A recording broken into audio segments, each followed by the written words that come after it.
I wasn't supposed to feel anything for him. That was the whole point of therapy: safety, distance, boundaries. He was the one place I could unravel without judgment.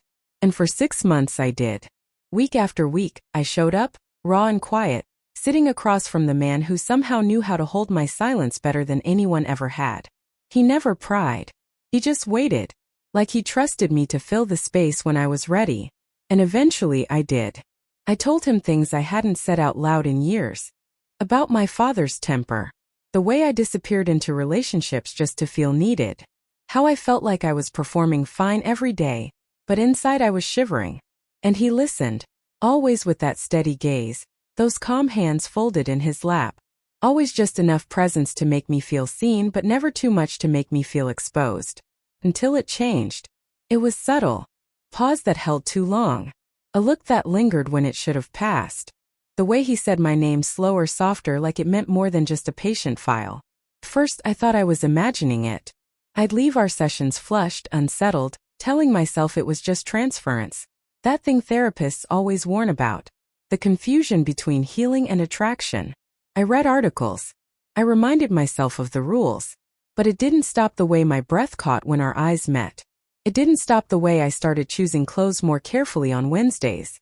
Or the way my stomach fluttered when he opened the door and smiled like I was the one thing he'd been waiting for all day. I knew the line was there. Clear. Firm. Ethical. And yet, the air between us was different now.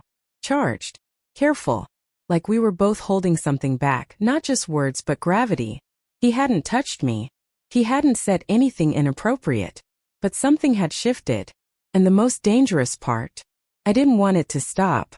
I came to him to feel whole again, not knowing he'd be the one to unravel me completely. It was raining the afternoon I told him about the miscarriage. I hadn't planned to. I hadn't even said the word out loud in over a year. But something about the sound of the rain against his window, the way he leaned forward just slightly waiting, it unspooled me. It was early, I said, barely above a whisper. 7 weeks. But it still felt like something broke. He didn't speak. Just stayed there, still and listening, like the silence itself was sacred. And then he said my name, slowly, like it was a question and an answer all at once, and something in me collapsed. He didn't offer a solution. He didn't move. He just sat with it, with me, until the weight of it settled into the floor between us.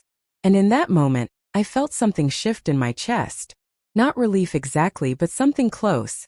Like breathing for the first time underwater. That's when I started noticing things.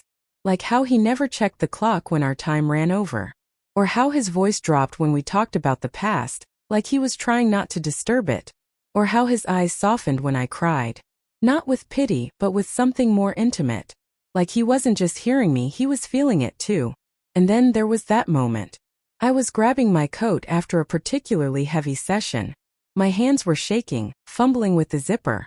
He reached to help, just instinct maybe. But his fingers brushed mine. Only for a second. But that second swallowed me whole. The contact was brief, barely anything. But my skin lit up like it had been waiting for that exact kind of warmth. I pulled back quickly, murmured a thanks, pretending it hadn't happened. But his eyes, they held mine a beat too long. Something flickered there. Guilt? Need? I couldn't tell. But I felt it. Deep. Immediate. Dangerous. I drove home with the windows down. Cold air on my face, trying to shake the feeling. Trying to convince myself that whatever I was feeling, whatever he might be feeling, didn't matter. Because the truth was simple. He was my therapist. And I was falling in love with him. Some lines aren't drawn in ink. They're drawn in breath, in silence.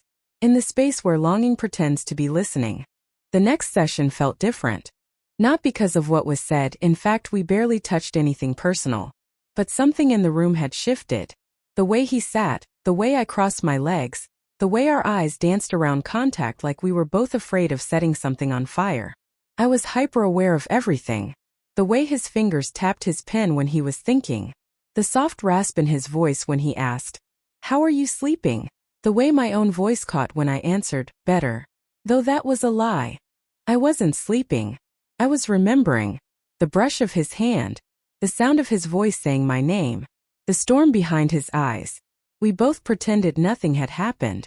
That the moment between us, that quick, trembling touch, had dissolved into the air. But it hadn't. It was still there. Thick in the silence.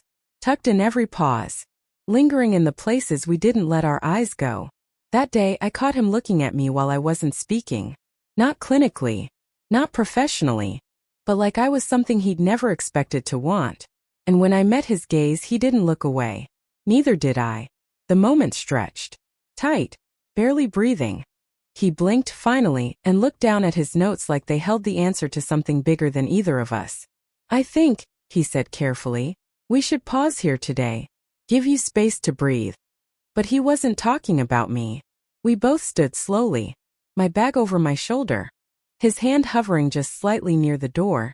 Like he wanted to reach again but wouldn't let himself. And then just as I turned to leave I heard it. My name.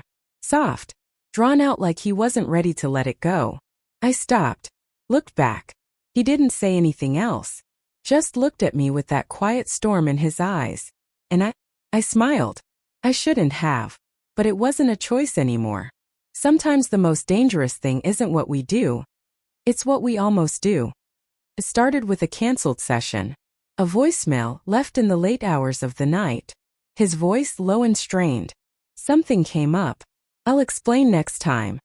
But there was something else in his tone. Like he didn't want to cancel. Like he was protecting us from something neither of us had named. That week stretched endlessly. I told myself to be relieved. To welcome the space. But all I felt was the ache of his absence. That strange hollow feeling when something vital slips just out of reach. I tried to distract myself. Saw friends. Worked late. Even went on a date, hoping to prove to myself that my world didn't revolve around a man who was never supposed to be mine. But when he texted, "We're back on for next Wednesday?" I felt it. That rush. Like a storm building just beneath my skin. When I walked into his office, everything felt louder. The clock ticking. The soft hum of the heater. The sound of my own breath as I sat down across from him. He looked tired. Or maybe just conflicted. But when he smiled, God, that smile, the air in the room pulled tighter around us. "I owe you an explanation," he said quietly. "You don't," I replied. Too quickly. Too defensively. But he nodded anyway. I needed space to think. I waited. But he didn't elaborate. He just looked at me like he was searching for something he wasn't allowed to find. The session wandered, unfocused. We danced around small topics, work, memory, routine. Both of us pretending that everything was normal. But it wasn't. At one point I laughed nervous too loud. He smiled but it faded slowly. Like he wanted to reach across the room and hush the air between us. Then he said it. "I think about you," he admitted, voice low. "More than I should." Silence. My breath caught. My throat closed. "I'm not saying that to cross any lines," he added quickly. I need you to know I'm aware something is happening here." My heart was pounding so loudly I was sure he could hear it. "I know," I whispered. "I feel it too." And that was the moment. That crack in the wall we'd both been pretending wasn't there. We didn't move. Didn't touch. But something opened. Something quiet and reckless and irreversible. The most intimate confessions aren't shouted. They're whispered when no one's supposed to hear.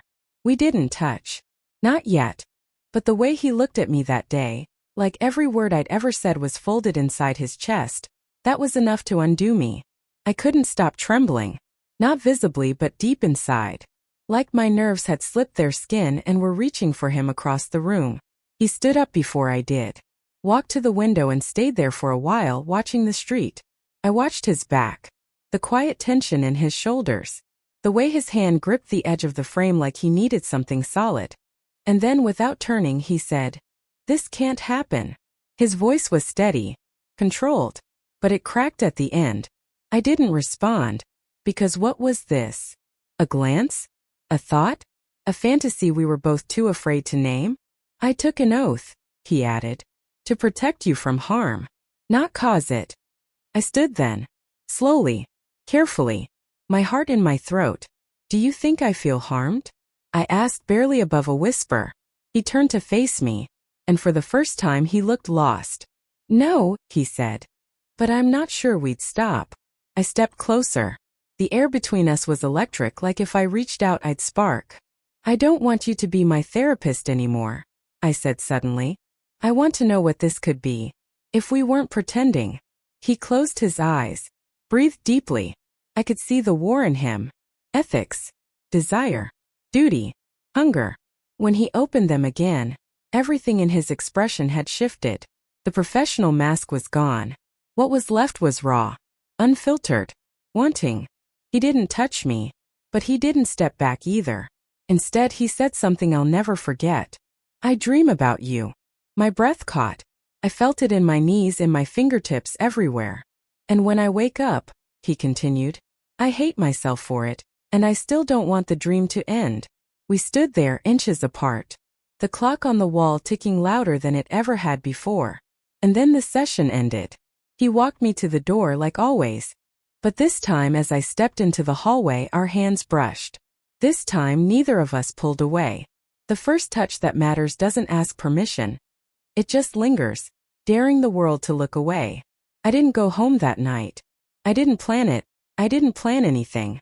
I just sat in my car outside his office, hands on the wheel, staring at the glow of the streetlights on the wet pavement, heart pounding like it was trying to outrun me. And then the door opened. He stepped outside, his coat barely pulled on, eyes scanning the street, until they landed on me. We didn't speak. Not with words. But something passed between us. A question. A plea. A surrender. He walked to my window. Slowly. Carefully. Like the air between us might shatter. I rolled it down. He didn't ask why I was still there. He didn't need to. I shouldn't ask, he said quietly. But will you come inside? And I did. The second I stepped into the dim hallway, everything felt different. The building was quiet, empty, and the air, it was heavy with everything we'd swallowed for months. He locked the door behind us. The click echoed louder than it should have. I stood still, waiting, every cell in my body alert, shaking, burning. He stepped closer, not touching, just watching me. If I touch you, he said, I won't be able to stop. And that's when I knew this wasn't confusion. This wasn't fantasy. This was real. Slowly, I reached for his hand. The moment our fingers met, it was like something inside both of us exhaled, finally, fully. He pulled me in. Not rough, not urgent. Just completely. As if holding me was something his body had been aching to do long before his mind ever allowed it. His forehead pressed to mine. Neither of us spoke. The world outside ceased to exist. I felt his breath, warm and uneven, against my cheek. His hand at the small of my back. My fingers curled into his shirt like I needed proof he was real. We kissed like we weren't supposed to. Like we might disappear. And in a way we did. There was no office. No ethics. No walls. Just breath. Skin. Heat. Two people unraveling into something they could no longer deny. When we finally pulled apart, his hands were still on my waist. Mine still on his chest. This changes everything, he said, voice barely steady. I know, I whispered. And I didn't care. We didn't fall, we let go, because holding back had started to feel like drowning. I woke before him. The room was still dark, the blinds casting soft shadows across the floor. For a moment, I let myself pretend it was simple, that we were just two people who had fallen into each other without weight or consequence. But then I looked at him. He was lying on the couch, fully dressed except for his loosened tie, one arm slung over his eyes like he couldn't bear the morning light. His shirt was wrinkled, his face unreadable. And I knew, this wasn't peace. It was the calm after the storm, the kind that leaves wreckage behind. I sat up slowly, my skin still warm where his hands had been hours before. But something colder was settling inside me now. Not regret exactly, but gravity. He stirred, sensing me awake. His eyes found mine, soft, exhausted. Don't say it, I whispered. He sat up anyway, rubbed his hands over his face like he was trying to wipe the night away. This isn't about last night, he said. It's about what happens now. I wanted to be angry, to scream, to ask why he'd pulled me in if he was just going to push me back. But I couldn't, because he was right. What we'd done, it wasn't just about desire. It was about trust. And we'd crossed a line that couldn't be uncrossed. I'll refer you, he said after a long silence, to someone I trust. Someone good. Felt like being dropped. I nodded slowly, swallowing the lump in my throat. And us? I asked, though I already knew the answer. His voice was low, broken. I don't know if there can be in US. I stood, my legs barely holding me, my chest tight with everything I couldn't say. He didn't stop me. And as I opened the door to leave, I paused, not to beg, not to plead, but just to breathe him in one last time. I don't regret it, I said. I can't. And then I left. The hallway felt colder than it had before, like the building itself had shifted. I stepped into the morning light, eyes burning, heart unraveling. And behind me a door closed. Some lines, once crossed, don't take you back. They take you somewhere you were never supposed to go. And leave you there. It's been 3 months. I still don't know how to name what we were. Not lovers. Not just therapist and patient. Something in between, something fragile, forbidden, and impossibly alive. He never reached out. Neither did I. I found a new therapist. She's kind, methodical, careful. She never looks at me like I'm something worth breaking the rules for, which is probably for the best. But sometimes in the quiet moments, brushing my teeth, folding laundry, waking up from dreams I don't want to end, I feel him. His voice in the back of my mind. His breath on my shoulder. That final kiss, like a door closing behind us. I think we both knew it couldn't last. Not because it wasn't real, but because it was too real. Too powerful. Too sacred to survive in a world built on rules and consequences. We didn't fall into something reckless. We fell into something honest. And maybe that's what made it so dangerous. I still wonder what he thinks about late at night. If he regrets it. If he dreams about me the way I still dream about him. Slow, aching dreams where our hands find each other without hesitation. Maybe this is the price of crossing the line. You don't just lose what you had. You lose the version of yourself that existed before it happened. But even now, even with the silence between us, I don't regret stepping into that room. I don't regret the storm we let inside. Because for a moment, just one, I was seen. Completely. And I saw him too. Not the professional. Not the therapist. The man. And God help me. I loved him for it. We broke something sacred, but in doing so, we touched something no rule could ever contain. And maybe that's the hardest part. Knowing the most beautiful thing I ever felt was something I could never keep.